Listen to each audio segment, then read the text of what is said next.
Hey guys, I'm Andrew and this is Fixing It Up.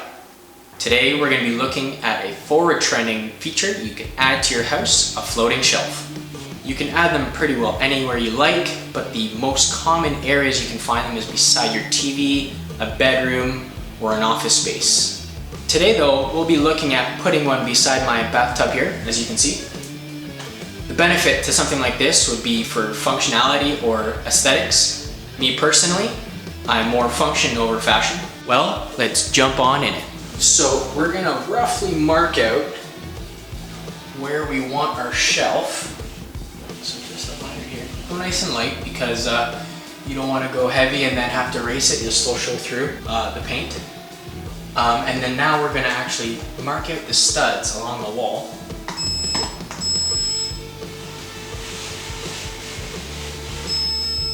And mark those very lightly as well.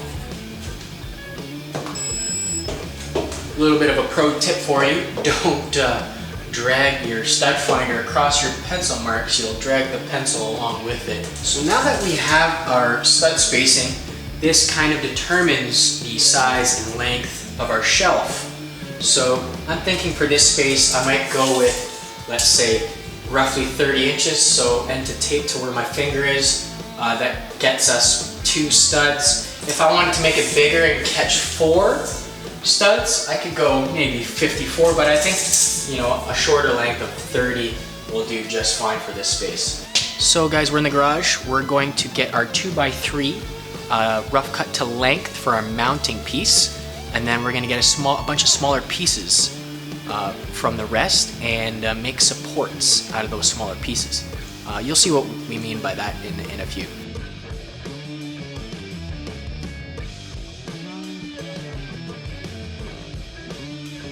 So just a note here guys, we want our shelf to be approximately 8 inches deep when it's all said and done. So we're gonna cut our short support pieces maybe around 6 inches to give the 5/8 MDF some wiggle room.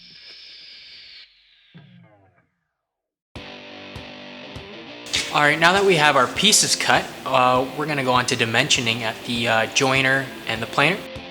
All my pieces were jointed on 2 faces. Then I took them all to the planer, in which I got the final thickness, and then I ripped the final edge on the table saw. This isn't all necessary, you can kind of achieve the same thing on the table saw alone, but this gives me something more accurate to work with.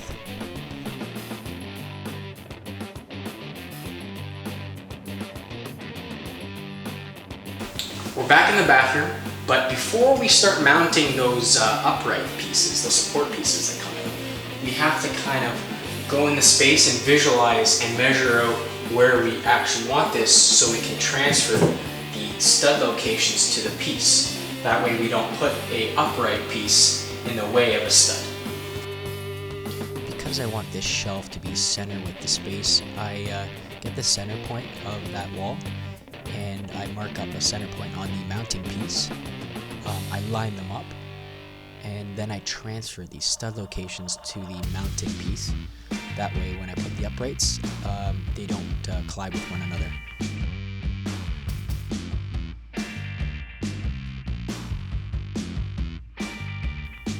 I then take a tape to measure each side of the mounting piece just to see if they're equal. Now that we transferred our stud locations to our main mounting piece, we can now go ahead and mount our shorter support pieces. I use parallel clamps to hold the uprights in position. I found this method to be relatively easy, however, I'm sure there are other creative ways to do this. After I had it upright in place, I would clamp down on it and pre-drill a couple of holes. This ensured that the wood would crack on me, and when driving in a screw, it didn't wander. Again, mind the locations of the studs. The purpose of this mount is to provide support for the box we are going to build, which you'll see shortly. If we didn't have the upright pieces in place, there would be nothing holding up the extremities of the shelf.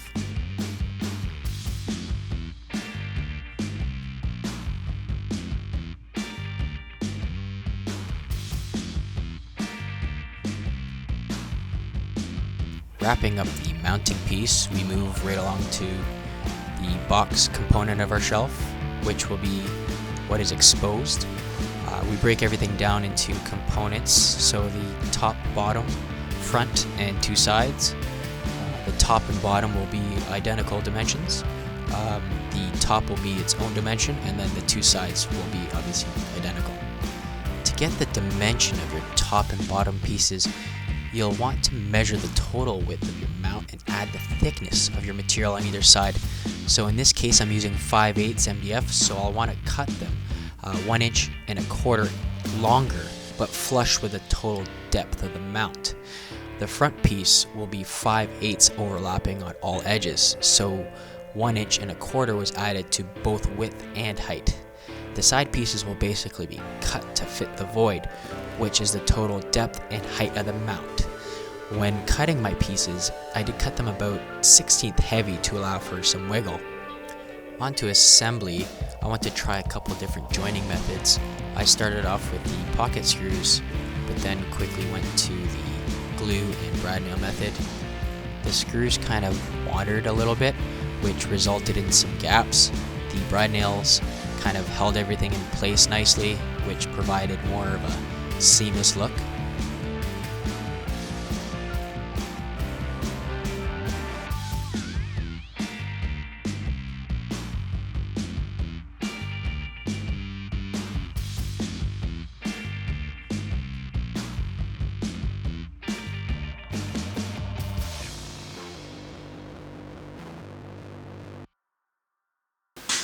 Before we go any further here, guys, we're just gonna do a quick test fit just to see if we need to do any sort of manipulations, adjustments, and that sort of thing.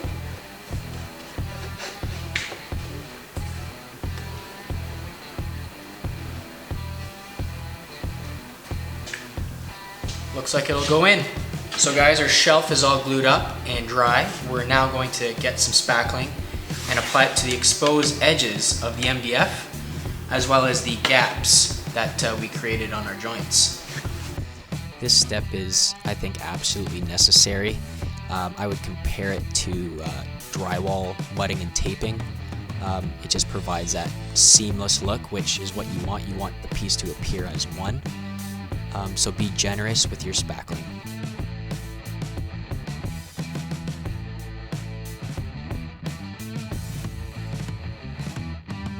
While the spackling was drying, I took the liberty of installing the mounting bracket through a level up on top just to make sure it's perfect. So we got our shelf all ready to go. The spackling is dry. I sanded it down, and now it's ready to paint. Although I spared you guys the sanding footage, I do want to point out how important it is. You want to sand the spackling to blend in with the shelf as much as possible, as well as breaking down those rough MDF edges. As for painting, I gave everything 2 coats of primer, which is a must with MDF, I think. Otherwise it'll show through the paint. And then I finished it off with 2 coats of final paint.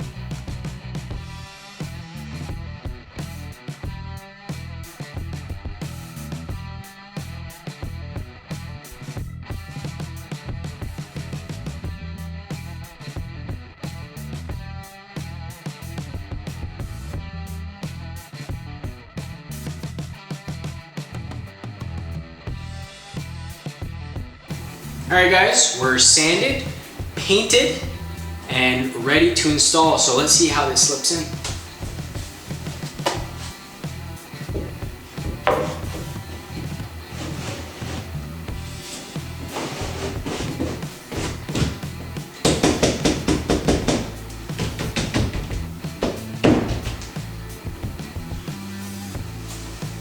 Alright, that's a good fit.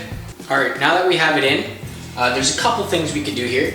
We can actually seal the edges here to give more of that seamless look and make it blend into the wall a little better. And we can go even a little further and give it a little extra support and stability by brad nailing it through the top or the bottom and then covering up those holes. Other than that, that pretty much wraps it up. I'm really pleased at how this turned out. If you guys enjoyed this video, I do have a couple more planned just like this one. I would appreciate if you dropped a like or a comment. I do encourage some constructive criticism or ideas that you guys may have. Until next time, fix it up.